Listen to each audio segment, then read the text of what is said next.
Merci beaucoup Sandrine et bonjour de nous avoir, d'avoir accepté de témoigner auprès des lectrices de Femmes de Challenge et sans doute d'autres de ton parcours d'expatriée. Donc, juste pour situer un petit peu, tu es fondatrice et puis en charge de la société Mondizaine. Donc, on va y aller un petit peu étape par étape parce que ton parcours est vraiment intéressant et donc pour qu'on comprenne bien quel est le chemin que tu as emprunté. Alors, j'aimerais bien que tu nous dises déjà d'où est-ce que tu es originaire et qu'est-ce que tu faisais avant de partir en expatriation. Bien, bonjour et merci de m'accorder cette interview. Alors, effectivement, avant de partir en expatriation, j'étais toujours dans ma région natale. Hein. J'avais pas, je suis originaire de la région Rhône-Alpes, de Grenoble plus précisément, j'enseignais le français langue étrangère. Donc, j'étais déjà un peu baignée dans l'expatriation, mais c'était pas moi qui bougeais, c'était les expatriés qui venaient à moi. Je les formais en langue française. Et c'est vrai que j'avais pas mal envie de bouger, donc voilà, c'était vraiment une idée que j'avais depuis longtemps.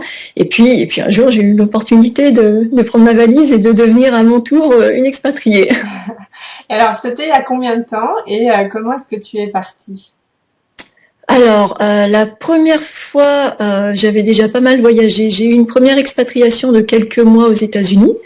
Je suis partie en fait en suivant mon conjoint, qui lui a eu l'opportunité plusieurs fois dans sa carrière de partir travailler à l'étranger. Donc une première fois quelques mois aux États-Unis, et puis ensuite je dirais que ma véritable première expatriation, ce que j'ai vraiment ressenti comme ma première expatriation, ça a été le Japon. Le Japon, il y a 5 ans, 6 ans de ça. Là, ça a été la première fois. D'accord. Et alors, comment est-ce que c'est pris la décision de partir au Japon? Enfin, j'imagine que si tu avais déjà envie, c'était plutôt facile, mais est-ce que ça l'a vraiment été? Oui, très facile en fait. C'est arrivé à un moment de ma carrière où j'étais assez disponible. Donc, quand mon conjoint m'a dit qu'il avait l'opportunité de partir au Japon, la décision a été prise en peut-être 10 minutes, parce qu'on en avait déjà un petit peu parlé de façon informelle. Et donc, quand vraiment la question s'est posée à nous, c'était même plus une question, c'était juste une évidence. On a fermé notre maison, on a fait une valise. D'accord. Donc, le projet de partir au Japon spécifiquement était déjà dans l'air depuis un certain temps. Oui, un petit peu, oui, on en avait envie. C'est vrai qu'on se disait que si on avait l'opportunité, on savait pas si ça allait être le Japon. On pensait partir en Asie. L'Asie nous attirait pas mal. Donc, et puis ça a été le Japon, donc on a sauté sur l'occasion. D'accord. Et est-ce que tu avais l'appréhension d'y travailler là-bas? Enfin, le fait de Non, savoir si tu pourrais y travailler ou pas? non, je suis partie, comment dire, la fleur au bout du fusil. Je pensais qu'en étant professeur de français de langue étrangère, je pourrais trouver assez facilement. Et ne parlant pas du tout japonais, j'ai eu du mal à trouver quelque chose qui me convenait. Et puis j'ai aussi eu du mal à trouver du travail pour des problèmes de visa. J'avais un visa qui ne me permettait pas vraiment de travailler, à moins d'avoir un employeur qui me sponsorise. Donc là, ça a été difficile. Je n'ai pas mis longtemps avant de déchanter. Donc côté travail, non, ça a été. Je n'avais pas imaginé ça. Je n'ai pas vu venir. Mais une bonne claque. Et donc, comment tu as fait en fait concrètement? Tu as quoi? Lancé des CV, et puis au bout de combien de mois, tu t'es dit bon, décidément, rien ne se passe. Donc, comment tu t'es Alors reconfiguré? j'ai lancé, oui, dès le départ, dès mon arrivée au Japon, j'ai lancé des CV. Et puis, bon, j'ai fait un peu le tour de toutes les écoles en me disant c'est peut-être juste telle ou telle école qui exige certaines choses que je n'ai pas, comme le fait de parler japonais. Puis quand j'ai fait le tour de pas mal d'écoles, je me suis dit bon là, il faut se poser, il faut réfléchir 5 minutes et trouver un plan B. Et il n'y avait pas tellement de plan B à ce stade-là. Donc j'ai vraiment profité de mon expatriation pour réfléchir à ce que je voulais faire. D'autant plus qu'on avait l'intention de continuer à s'expatrier, de partir dans d'autres pays. Donc là, j'ai vraiment mis ma carrière en perspective par rapport à la problématique de l'expatriation, ce que j'avais jamais fait. Et ça m'a pris quelques mois de réflexion quand même avant de trouver une idée qui m'intéresse. D'accord. Et comment elle est venue cette idée? Eh bien, elle est venue, je dirais qu'elle est venue au fil du temps. Elle s'est installée tout doucement. C'est venu surtout en côtoyant d'autres expatriés. J'ai fait partie de Tokyo Accueil. Et là, en accueillant de nouveaux expatriés, en échangeant avec des expatriés, je me suis aperçue que la problématique de trouver du travail quand on est expatrié, c'est loin d'être une problématique isolée.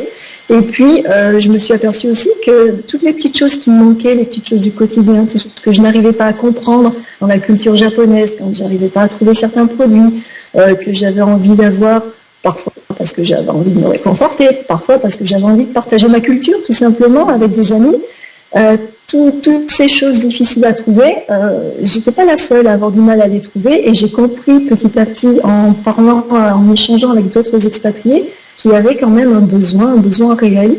Donc là, l'idée de mon design a commencé à s'installer tout doucement. Lentement, mais sûrement. Et donc, combien de temps est-ce que tu es resté au Japon? Je suis restée 18 mois au Japon. Voilà, 18 mois avec un premier petit voyage de 2 mois pour reconnaître un peu, voir un peu à quoi ça ressemble en vrai. Et puis ensuite, la grande installation. D'accord. Et donc, en fait, ça a été le temps du fait que l'idée de mon design germe cette expatriation au Japon. D'accord. Oui.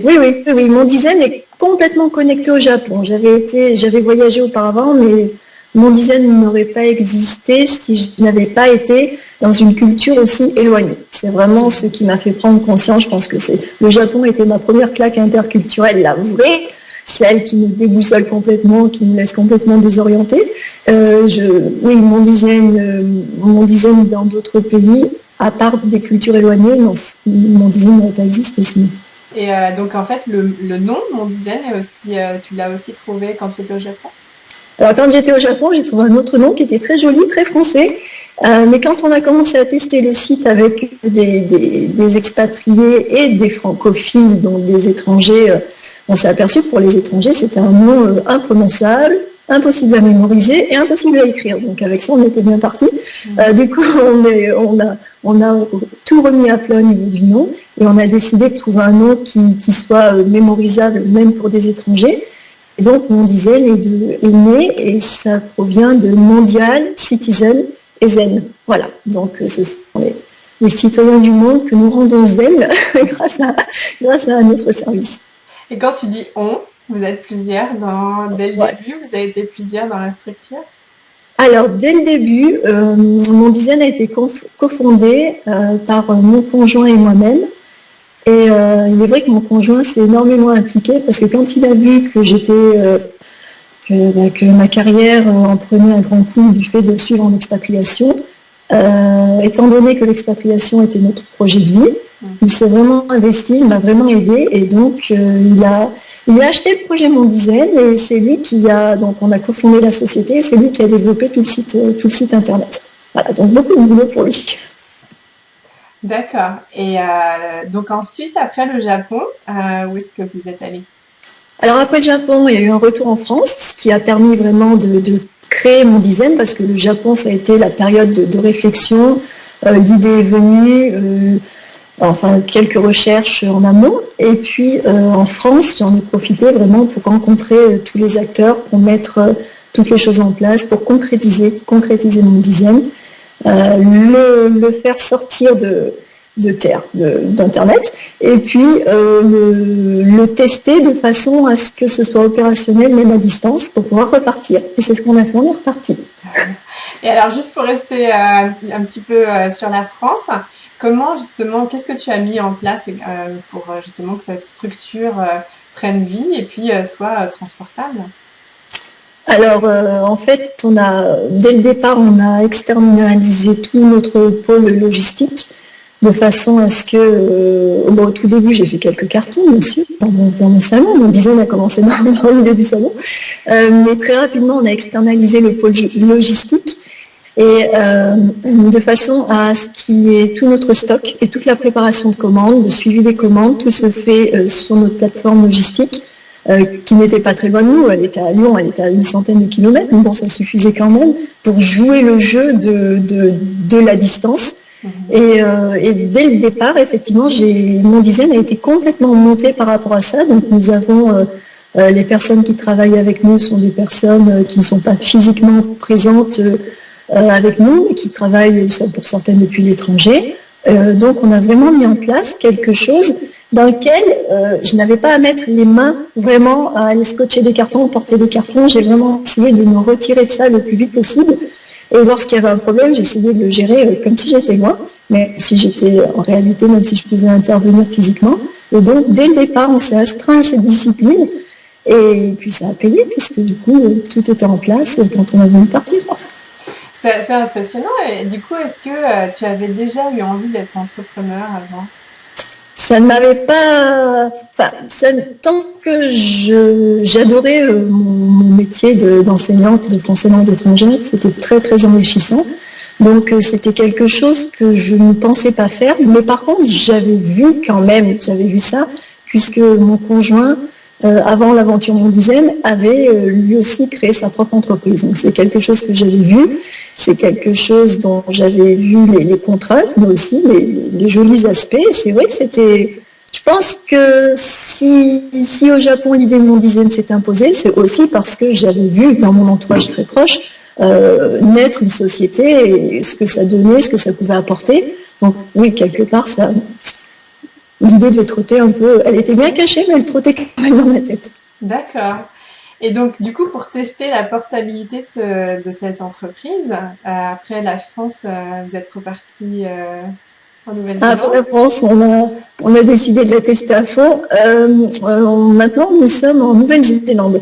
Donc, pour ce qui est de la portabilité, c'est vrai que la gestion à distance, on ne pouvait pas vraiment faire mieux. Bon, il y avait le pôle sud, mais bon. Et donc, nous sommes en Nouvelle-Zélande depuis une grosse dizaine de mois. Et avec la grosse appréhension quand même au départ, parce que bon, j'avais testé, tout était prévu pour, mais là, on était vraiment, la Nouvelle-Zélande-France, ça ne se fait pas en 5 minutes, donc là, on était vraiment en train de mettre notre concept à l'épreuve, et ça a marché. Bon, il y a eu quelques flottements au début, quelques ajustements bien sûr, mais ça a marché. Aujourd'hui, ça tourne correctement et on est vraiment très contents de tout. D'accord. Et du coup, je voulais te demander, est-ce que tu as suivi des formations pour devenir entrepreneur? Enfin, comment finalement s'est fait bah oui, ta formation. Enfin, je dirais être entrepreneur, c'est pas comme forcément quelque chose qui va de soi. Non, ça ne va pas de soi, et même en étant formé, ça n'évite pas de se ramasser quelques bonnes petites gamelles, mais bon, on apprend comme ça aussi. En fait, j'ai été entourée dès le début, donc mon conjoint a joué un rôle vraiment très très important, un rôle je dirais, de mentor. C'est vrai que le fait qu'on cofonde Mondizaine ensemble, il a vraiment pu être en amont, voir des choses que moi je ne voyais absolument pas arriver, éviter beaucoup de choses, enfin être plus dans la stratégie, être plus essayer de voir un peu plus loin que le bout de son nez, parce que quand on fonde une entreprise, on est vraiment à 100% dedans, et du coup parfois on a du mal à lever le nez. Donc mon conjoint était très important pour ce pôle-là. Et puis j'ai été suivie dès le départ par une association locale, un expert comptable qui m'a énormément aidé, la CCI de Grenoble. J'ai suivi des réunions, des formations. Dès que je pouvais aller à une conférence, à quelque chose, j'y allais. Et donc petit à petit, j'ai pu me former et aussi échanger avec des gens pour pouvoir comprendre ce que c'était que le monde de l'entrepreneuriat. Et du coup, pour décrire un peu les difficultés que tu as vécues, quelles sont les principales difficultés que tu as vécues en fait en étant expatrié et aussi en devenant entrepreneur? En devenant entrepreneur, je dirais que la principale difficulté, ça a été de gérer la masse de travail qu'il y a quand on crée une société. Ça, je le savais, mais enfin, entre le savoir et le vivre, il y a quand même une sacrée différence.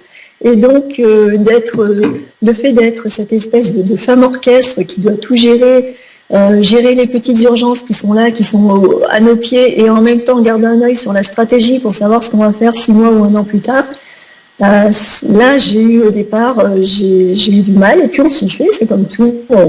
Je dirais qu'on apprend surtout à s'organiser, sinon c'est impossible. Donc, vraiment, ce qui m'a le plus surpris, c'est cette charge de travail et le fait de gérer autant de disciplines au départ quand on a une petite structure.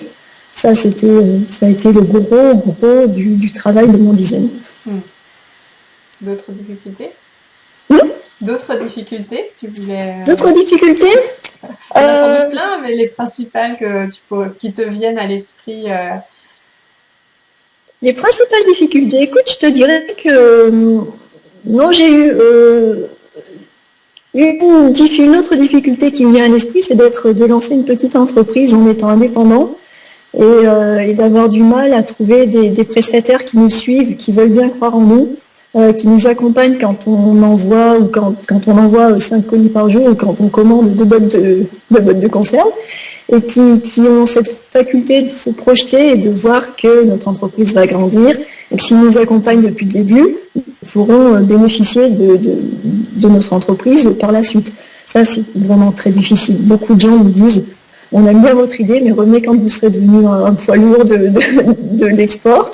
Bon, il faut quand même laisser le temps à une entreprise de grandir et ça a été également un peu difficile au départ de convaincre certains partenaires. Bon, il y en a certains qui n'ont pas voulu se laisser convaincre, mais bon, on a réussi quand même à en convaincre pas mal.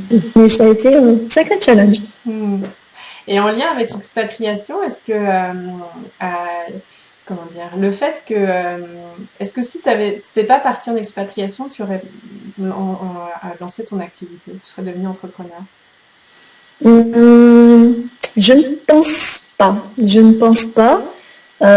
C'est vraiment cette activité d'entrepreneur, c'est vraiment lié à ce projet d'expatriation, à cette envie d'avoir une activité professionnelle que je peux porter. Voilà, je suis comme une petite tortue, j'ai ma maison sur le dos et tant qu'il y a une connexion Internet, je peux travailler partout sur Terre. Donc, ça me permet vraiment de passer outre tous les problèmes de poser une démission, retrouver du travail à l'autre bout du monde. Et là, on l'a testé quand on est arrivé en Nouvelle-Zélande.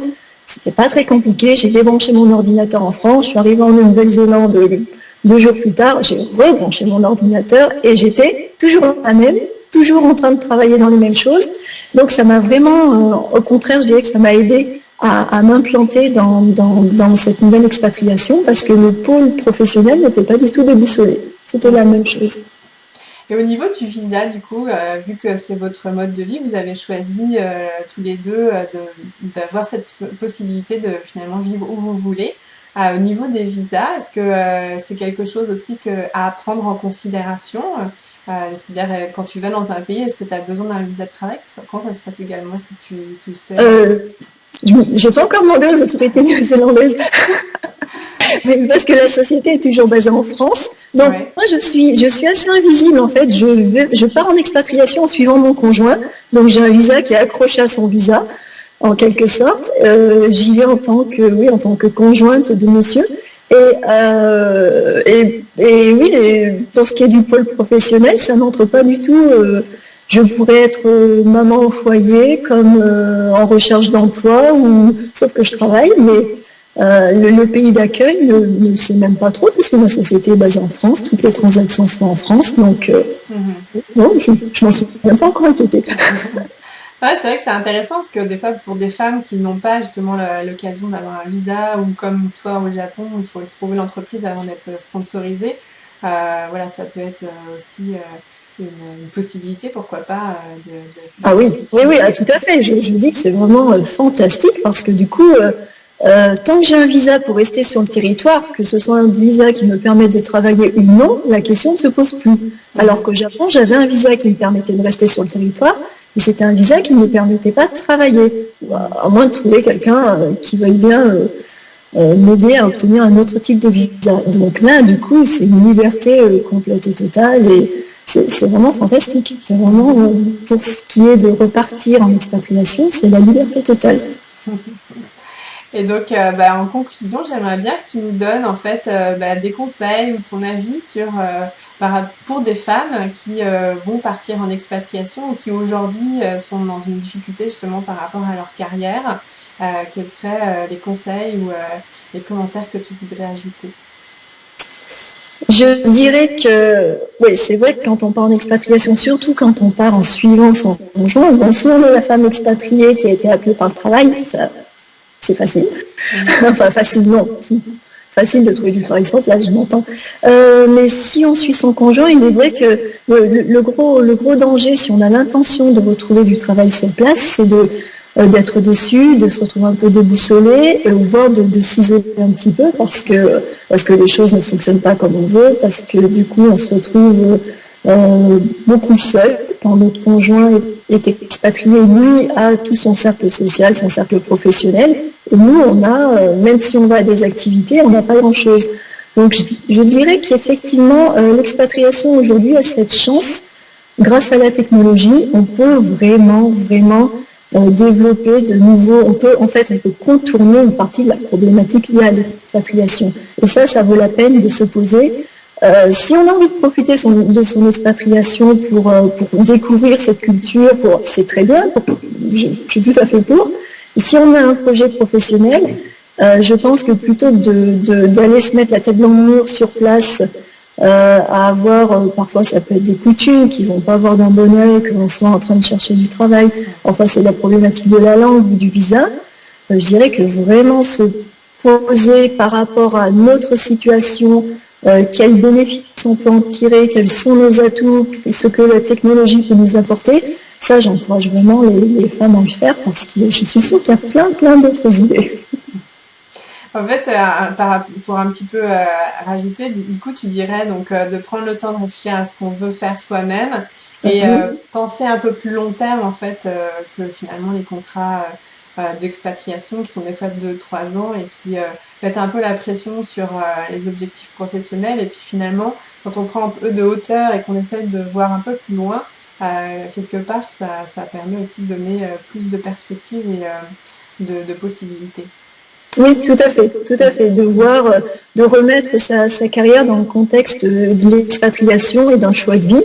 Et là, tout d'un coup, on voit les choses différemment et on voit des opportunités qu'on n'avait pas vues jusqu'à présent. Donc, c'est vraiment de se dire, bon, j'y suis, je vais ouvrir mes yeux, je vais observer, et là, je pense qu'il y a beaucoup d'opportunités par rapport à ce choix de vie.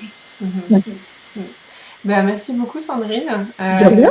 Je trouve que ton parcours est vraiment un bel exemple et en tous les cas, j'espère qu'il va en inspirer plus d'une. Donc, je l'espère, oui. Tout est possible, on peut y arriver. Longue vie à Mondizel et puis merci. Sans doute à bientôt. Oui, d'accord, à bientôt. Au revoir. Au revoir.